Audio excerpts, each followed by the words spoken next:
Hi everybody, today I'm going to show you how to make chicken fried steak. I'm a Texas girl in an Oklahoma world, and Texas chicken fried steak is a staple. Actually, it is in Oklahoma too.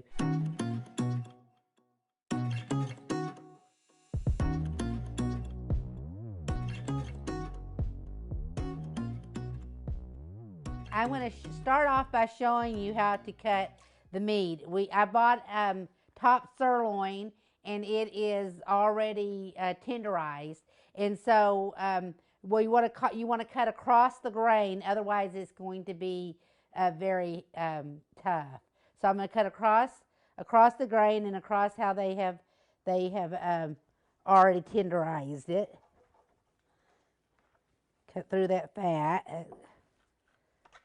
And I'm going to cut it into about 4 pieces. I mean, it depends. You could do bigger pieces. You can do strips. That's really just a preference.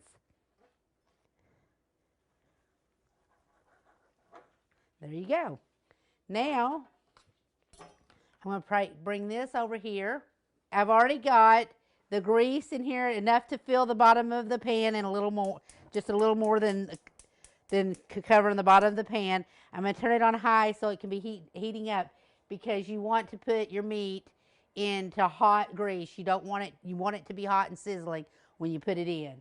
So now I did 2 cups of flour, and I have put I put 1 egg, and I just poured probably 1 cup of milk. I didn't measure it, but just enough in there because you're just going to coat it, enough that your meat will all go down in it. So I'm going to get this egg and milk incorporated together.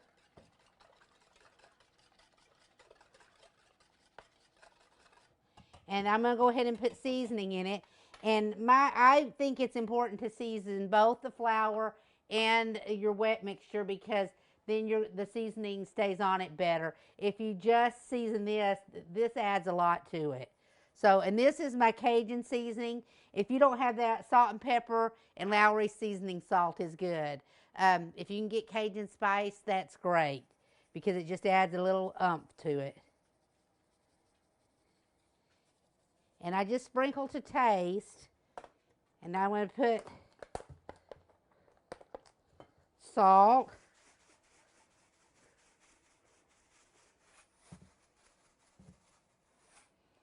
And some pepper.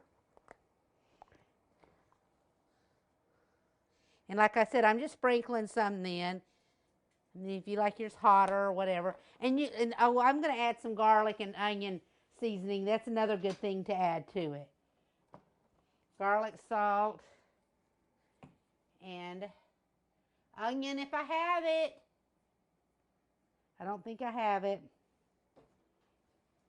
So I'm going to add a little garlic seasoning, and if you have onion seasoning, you could add that too. I don't happen to have it, so I'm not adding it. And once again, I'm going to stir this up.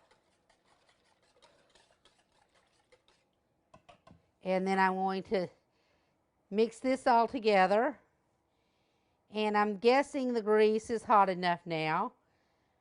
What we're going to do is put a little piece in. I'm going to break this little piece off and just see. Now, the other trick is you put it in the dry mixture first, shake it off, put it in the wet, and then put it in the dry again. That makes it hold more. If you just put it in the wet and then the dry, you don't have enough of a coating on it. It usually comes off in the grease. Okay, see how that's sizzling?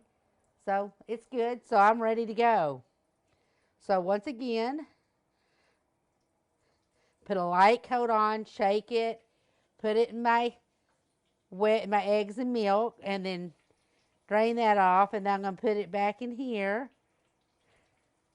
And I'm patting it all on to make sure. Now, the other thing you want to make sure that you do is shake off any excess, because the excess at the bottom of the grease burns, and it burns your food. So you want to do that too. Any fried foods, I always do this, put the dry, the wet, and then the dry so that it holds better. That's something most people don't do, and that's why their coat is too thin or it doesn't hold.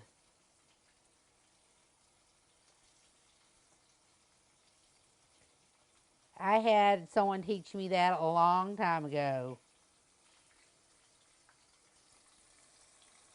And I'm going to turn this down to medium because it looks like it's cooking really fast.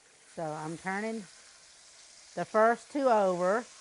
You do want to make sure they're done on that side before you flip them.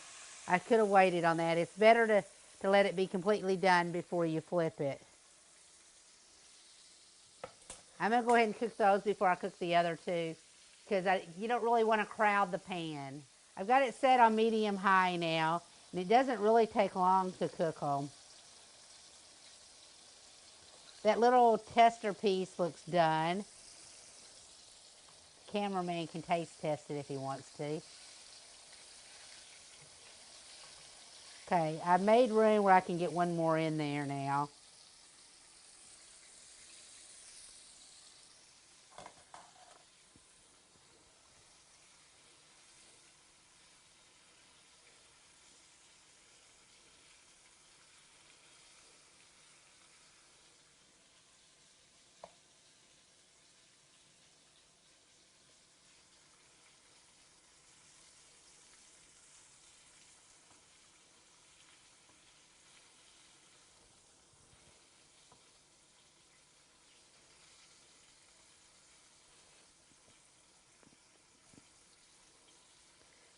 Shake off the excess.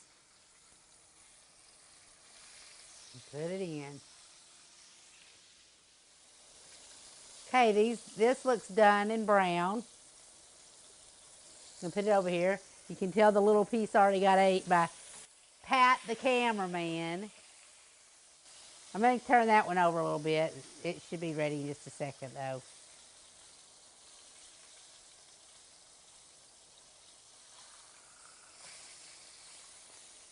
Let it get a little more brown on that side.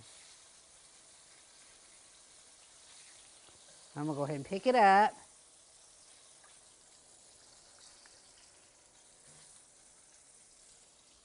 I'm going to let that one keep cooking while I do the last one. You know, you can cut these in strips and do little beef steak strips.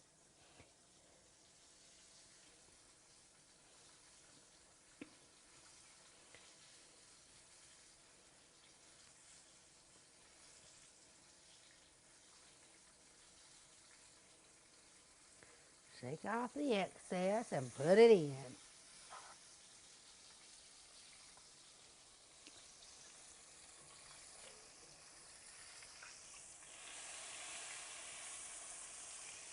I put them on a paper towel to dry, to make sure to drain the grease.